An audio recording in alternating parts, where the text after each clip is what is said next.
Hey gang, just a couple quick reminders before we get started. In addition to the instructional videos that I post, I also do in-person private lessons. I actually do them here at Elite Ballroom Dance Studio.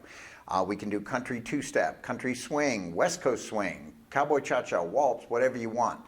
Also, I'm a wedding DJ here in Las Vegas.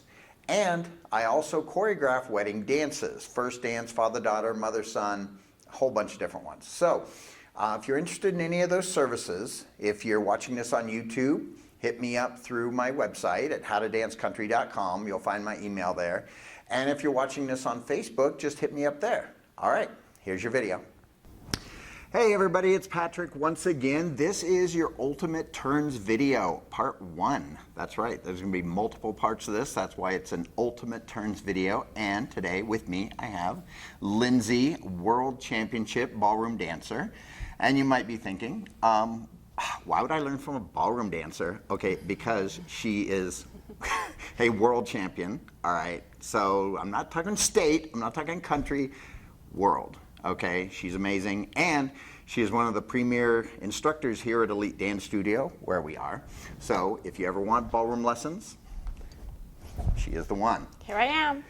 All right, so in this part 1, we're going to be dealing with basically what your feet are supposed to be doing. Okay, it does apply mostly to the followers, but guys, leaders, you turn too sometimes, so pay attention, do the exercises. It will help you with your balance. So 100%. Lindsay. Okay, we're going to start off today by talking about the 3 types of turns that we are going to most likely encounter. Sometimes, as a disclaimer, we mix these different types of turns together in one step. So you might do 3 or 4 of the, 3 of these steps in one turn. But we're going to learn all 3 of them, breaking them down really simply. Now just real quick, just so you know, the spiral turn will be one of the least used, okay? For balance and everything else, chaîné will be one of the most used, okay? Just had to throw that in there. Throw it in there. Okay, so Patrick mentioned that we have a spiral turn and a chaîné turn. The third turn that we have is called a pivot turn. So we're going to back it up just a little bit so we can show you what these all look like. First turn is a spiral turn, meaning that our feet are going to create a spiraling action. So we're going to step onto one of our legs. I'm going to step onto my right leg. Then as I turn, you're going to notice that all my weight stays on my right foot, but my legs get all twisted up. That's called a spiral turn. Then I could step onto my left leg and turn the other way. So all my weight is on my right leg, or on my left leg, and I'm going to turn to the right, noticing how my legs spiral up. That's called a spiral turn. These are really great for when we have to do a single turn or a half of a turn while we're staying in one spot. Yeah. The next turn that we have is called the chaîné turn. The chaîné turn is when we close our feet, right? There's all the different forms of dance have a chaîné turn in them. The one that we use for partner dancing most often is this one I'm going to show you. If you're a ballerina, please know that I know that it is different. So our first step is going to start off just like the spiral. We take a step forward, but with a little bit more momentum, because the chaîné turn is going to travel gradually. So we're going to take one step forward. I'm going to start on my left foot for this turn. Then I bring my feet to a closed position and turn. Or I can step onto my right foot with a little bit more momentum going forward than I had for the spiral. I close my feet and I turn. Yeah?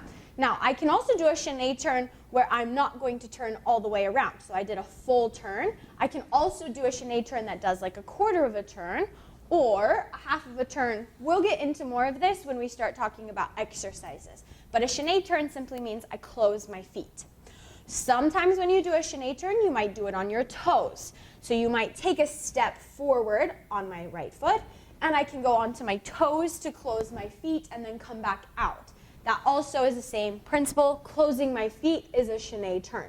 You need to be able to do both, keeping your heels on the ground while you turn and being on the balls of your feet, heels off the ground when you turn as well. The last turn that we have is called a pivot turn. A pivot turn means that we're going to pivot over one spot, and it starts exactly the same as our other turns did. So I'm going to take a step forward onto my left foot, And then I'm going to leave my legs in the same position as they were at and keep turning. Then I'm going to rock forward and turn again. I can step back and turn again. Pivot turns are always happening in half turn motions. Yeah? Yeah? Now, one thing, just to relate this to country dancing, especially if you're doing turns in country two-step or country swing. Now, the way that she's showing you a pivot turn, that is the proper way to do a pivot turn. I say that because a lot of people will think that a pivot turn is just going like that, okay? Yeah. Can you get away with that? Does it work for you maybe at the club right now? Sure, but there are inherent problems with that, and why not get better? Why not get better? Yes, right, Patrick. When you start doing a pivot turn and you leave your body in the same relation to your hips and feet as you're turning, we call that like being a gingerbread man, and you're really vulnerable to getting off balance when you're doing that because your body is like a sheet of paper. If you try and stand up a sheet of paper, it doesn't work very well, right? But if you bend the paper or you twist the paper, it can stand up a lot easier. So same difference here. If I start twisting my body in relation to my feet, and I'm really careful about half turn increments, then I can control where I'm landing better. I can find my partner a lot easier. I can decide exactly how much energy I want to put into the turn, which we're going to talk about when we get into these exercises. It's super important that you know how much energy you need to put into a turn in order to stop when you want to stop. Right, Yeah? exactly. Got it? Okay. Got it. Ready to move on to the exercises? Yes, for we are. the turns? I think they are. Are you? Okay. Yeah, they're ready. I think they're ready. Yeah, they I said. think they got it. Yeah. Okay, we're going to use a chaîné turn to practice for the first time. Now, there's all different types of practicing that I grew up doing ballroom learning. We have practical practice, impractical practice, and semi-practical practice. That wasn't at all confusing. That wasn't at all confusing, right? So we have exercises that we're going to do that are going to help teach our body how to do things that aren't necessarily going to be in an actual dance, but that are going to help our body learn how to accomplish a certain technical skill, right? That is impractical practicing. Right. Semi-practical practicing is taking that specific type of technical exercise and implementing it into a step that you're actually going to be doing in a routine or with a partner, or that's an actual step that you want to be able to accomplish better or Right. at all. Then we have actual practical practicing, and that's where we're actually, music is on, we're out country dancing, we're on a dance floor, and we actually have to do it. You're dancing like real people. Dancing like real people. God. So these exercises I'm going to give you for turns are all semi-practical or impractical practicing, because you've got to teach your body how to align itself properly so that you can understand better how to control your turn. Now, this is not necessarily something you're going to actually do when you're dancing. That's, we call it impractical, but it's going to be extremely practical in teaching your body proper alignment, proper poise, all sorts of other things, balance, Exactly. all that type of stuff. So the first turn that we're going to practice is a simple chaîné with a quarter turn. So again, I'm going to pick a foot and step onto it. I'm then going to produce some rotation with my body. Now, I don't need a whole lot of rotation with my upper body at this point because I'm only going to do a quarter of a turn to start. So what's going to happen is I'm going to wind up away from the foot that I'm standing on. So see, I'm standing on my right leg. I'm winding up to the left with my arms. Now, we'll talk about where your arms go in a second, but they're just going to wind up casual. Then I'm going to bring my feet to a closed position, and I'm going to turn a quarter of a turn, which means I'm going to turn to that wall. And I close my feet while I do it. Now, that seems super easy, and it is super easy, but I need you to be able to accomplish that without any wiggling or without any over-rotation. Right. Or without any kind of bobbles. You have to be able to make a quarter turn perfectly and stop it without any kind of a problem. That's your first goal. And it is part of the key is being able to stop it. Yes. Because you, again, as she said, you might think, oh, that's easy. Let me just skip to the half turn or the three-quarter turn. But you need to have that balance, and that's why you start with the basics and work up, up, up, up. Yep. Now, I did this on my right foot. You can also do the same exercise on your left foot. You actually need to because you have to be ambidextrous in your turns. You got to be able to Exactly. turn both ways. So you can step onto your left foot, rotate to the right, and then close your feet, quarter of a turn again. Now, understanding the quarters of turns is going to be really important when we start talking about more rotation, because in order to stop yourself, you have to stop at a quarter to a half before your turn needs to end, depending on how many turns you're doing. So it's really important for your brain to also recognize where a quarter of a turn is, or a half of a turn, or 3/4 of a turn, or a full turn, or a double and a half. That matters, so that your brain can start thinking in quarter turns, because that's going to help you in the long run too. So this exercise, you might be like, yeah, Lindsay, I can totally do this. Yeah, Patrick, why are we practicing quarter turns? But your brain needs to know, where is a quarter of a turn to the right, where is a quarter of a turn to the left, okay? The second exercise you're going to do is same thing. Right foot, wind to the left, give it a little bit more power, because I'm going to do a half of a turn, closing my feet while I'm turning. All of my weight, again, is on that right foot, and as I close my foot, I'm going to turn a half of a turn. So see how I got all the way to facing 180 degrees away from where I started. Again, same thing, left foot, winding to the right, half of a turn. Now, Okay. so you might think that looks super easy because Lindsay makes it look super easy.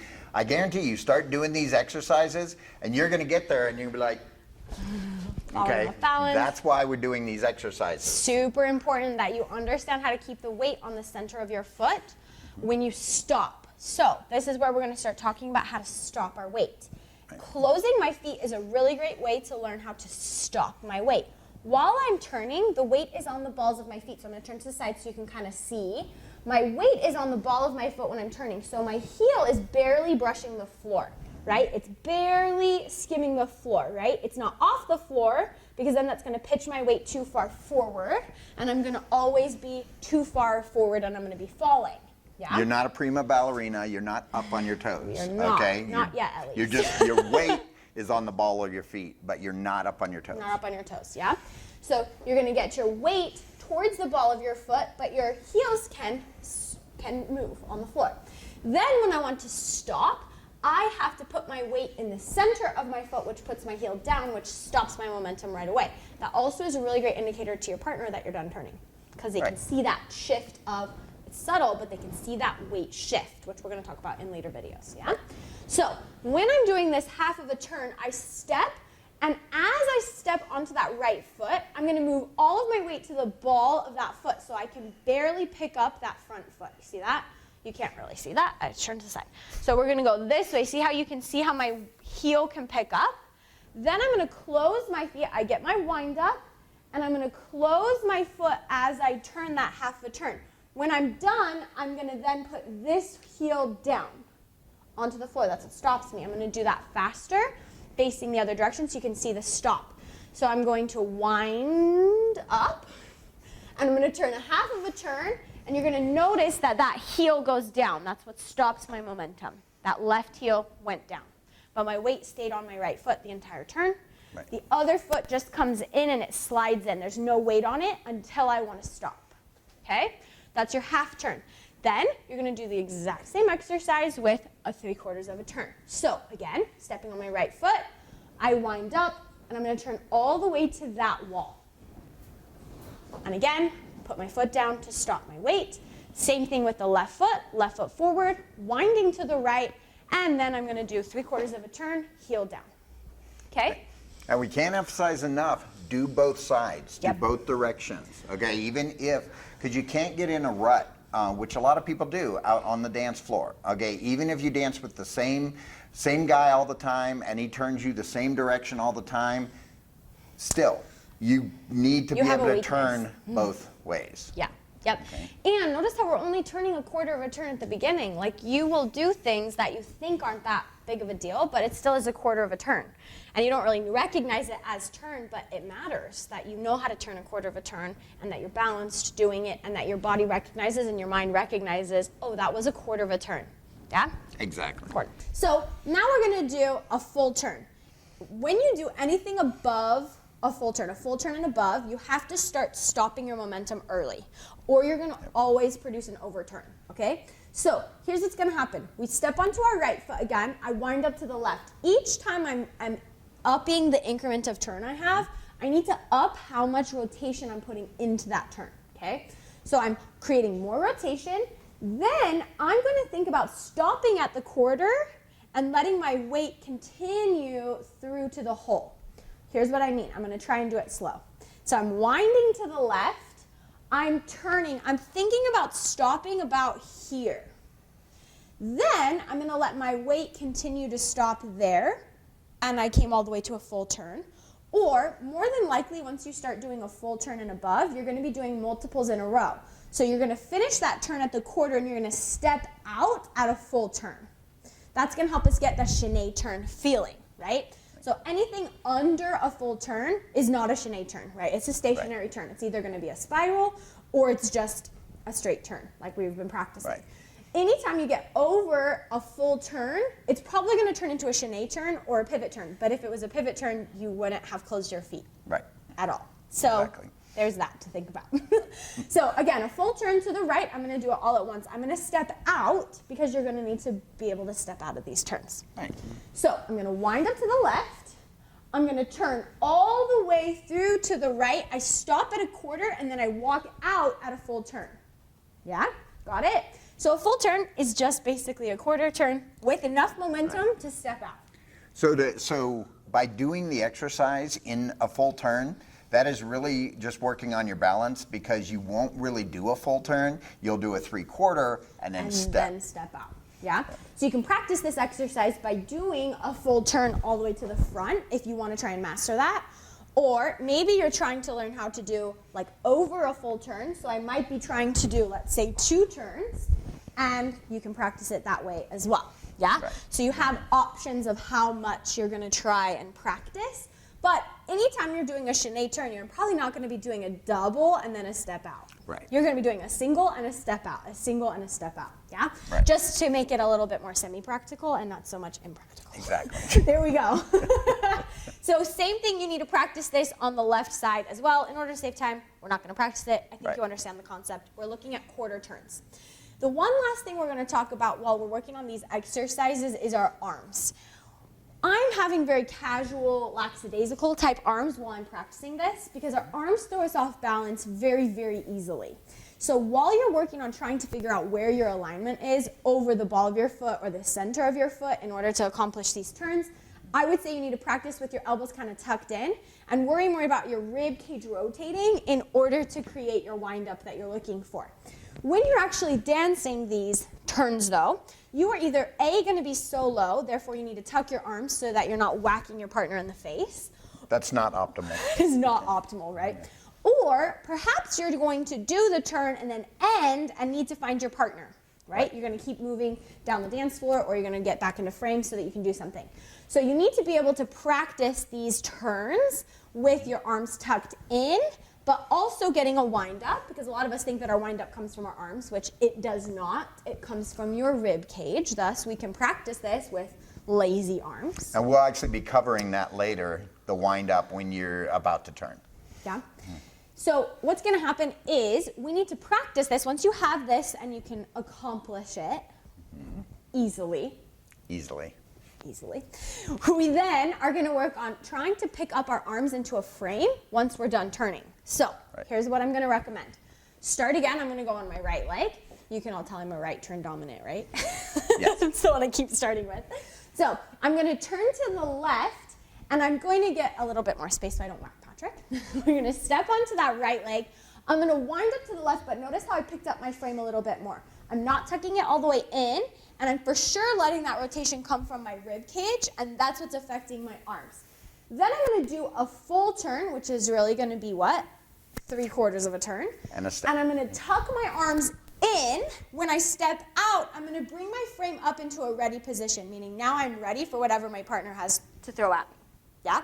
If he chooses to give me a hand, if he chooses to get me in frame, if he chooses to not get me in any frame, I'm still ready to do another turn or something different. Yeah? But we always, as the follower, specifically, need to be in a ready position. If you're a leader and you're doing these turns, you need to be able to have a frame up if you want to do a turn and then have her come to you. You can't do a turn and then be here and expect her to know what to do, right? So you have to be ready to pop up that frame, whether you're leading or following at the end of a turn. That's probably one of the hardest things to do, and stay balanced is understand how to do a full turn and then pop up a frame. Right. Yeah? Exactly. The other thing that you might have to do is you might be led into a turn or you might start a turn and you don't have time to tuck your arms. If you tuck them too far into the turn, sometimes it's in and out too quick. Right. So it's okay to be able to do the turn with your arms kind of out and in like a ready-ish position as you're turning. So we got to practice that one as well. We'll do a left turn this time so I can get my practice. That's right. So we're going to Even wind yourself up, out. even myself out. Me, I too have to practice. You do. Ambidextrous turns. So we're going to wind up to the right. And again, I'm going to pick up that frame like I was not ready to turn, but now I'm turning. And my partner led me to turn. Now I'm going to turn.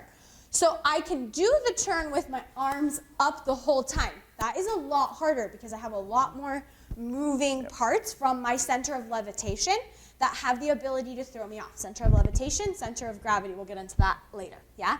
But my arms out activates my center of levitation, which is super easy to throw me off balance. So if my arms are too far forward, my weight is going to go forward. If my arms go a little bit to the right or left or back, now I'm going to be off balance. So you have to practice this position very stable while you're practicing your turn, because you might have to do a turn where your arms are in an up position. Yeah? Exactly. So that's kind of where your arms are while you're turning. If you have a partner that's really close to you, tuck your elbows and either A, fold your arms across or one arm across your stomach. That's a really great place for your arm to be. Or you can also, so if we have one hand and he's turning me with one hand, I can always tuck that arm into my waistband. That's always really nice. I unbuckled myself, you can cut that out. Now, when it comes to country two-step, for instance, one that I like when I teach my followers is here, okay? Because you're in close, you've got your elbows in tight. However, many moves in country two-step will involve, if I have hers and I turn her, catching this hand, okay? So if that hand's ready, that's a plus. Makes it a lot easier. Okay, as opposed to if you're all curled up and I'm like trying to, okay, give me that hand. You see what I'm saying? So you have your choices, as Lindsay's saying, whatever's comfortable for you, but I'm just saying that in general, when you're being turned, key point is you're still being touched, okay? Not a free spin. Free spin, Do whatever. do whatever you want, okay? But end ready. But if you're still being touched, then it is a good ready position for when you're coming around and any time that they want your hand. Okay, so now Lindsay's going to do a few beautiful chaîné turns towards you, and then I'll tell you what a good exercise is to do once you do this. Okay, so there's one more thing that we've got to kind of talk about if I'm going to do multiple turns in a row, and I think it's an important skill to have. It's called spotting. Yep. So when you're spotting, that means that you're going to pick a place on the wall and you're going to look at that spot on the wall for as long as you possibly can until you have to turn your head, and then your head's going to whip around back to that same exact spot, right? So I'll demonstrate this while I'm moving to the side so that you can kind of see what it looks like. So I pick a spot on the wall that I'm going to look at. I wind up. I turn my body, but see how my head is staying? I'm going to try and do this in as slow motion as I can. Then my head whips around to that spot as my body finishes the turn, okay? That's called spotting. It's really helpful for you to spot in a direction. It helps you move in a straight line, because sometimes if you just let your head wander, you'll curve off or veer off from one side to the other, which is not very helpful for your partner to try and chase you or catch you or follow you if you are the leader and you're turning at a wonky angle. Or you'll get dizzy. Yeah, or you will get dizzy, right? This helps with not getting dizzy as well, yeah? Right. So spotting is important if you're going to be doing specifically multiple turns in a row. It's a good exercise to practice. Remember, your head is the last thing to leave and the first thing to arrive on a turn, okay? So I'm going to do a few chaîné turns. I'll do a couple coming at you, and then I'll do a couple going across the floor, yeah? I'm going to turn to the right. We're going to go step, close your feet, step out. Close your feet, step out, close your feet, and step out. Yep. Yeah? Now going sideways. Now going sideways, I'll do left turns this time. So I'm going to go step, close my feet, out, close my feet, out, close my feet, out. That was a much more prominent spotting of the head on that one.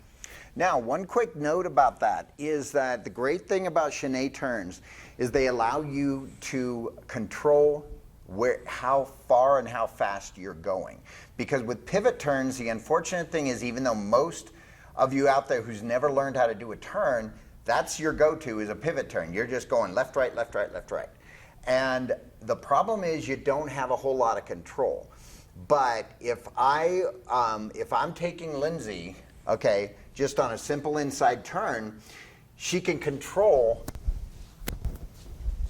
how far she's going with chaîné turns. She's not, because as a leader, I'm supposed to keep up with her, which we'll be covering a little bit later, more in depth.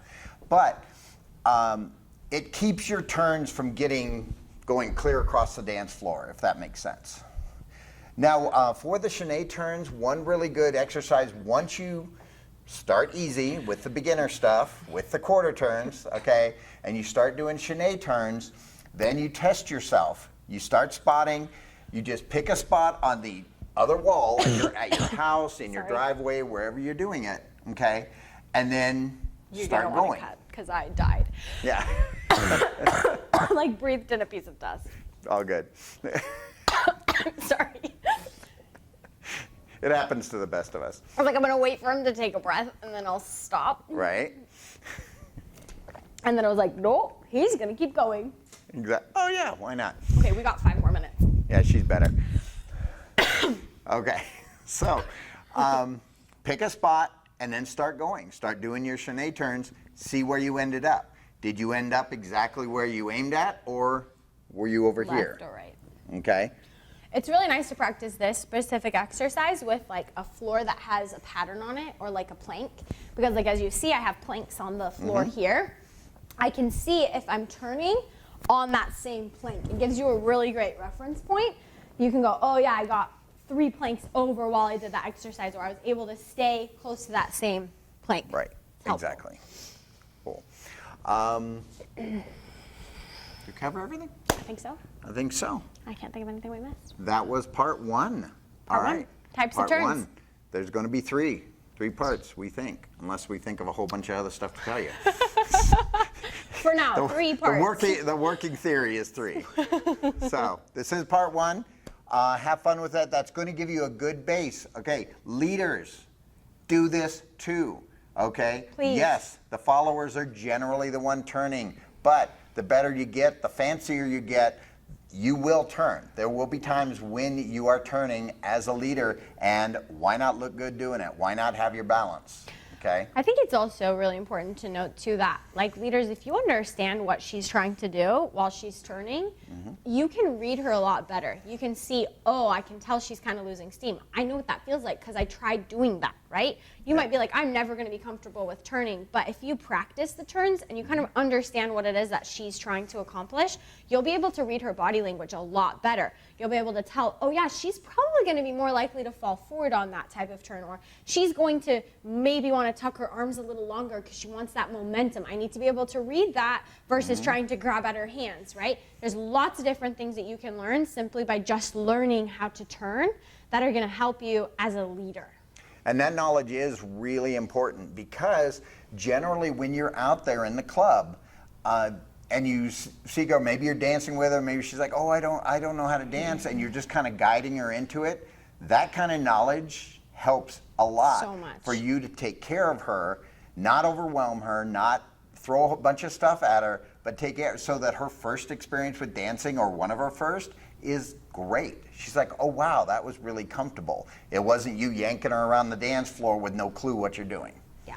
Yep. So, guys, leaders, learn how to turn. That's right. All right. We will see you on behalf of myself, Lindsay. We'll see you in the next video. See you for part 2.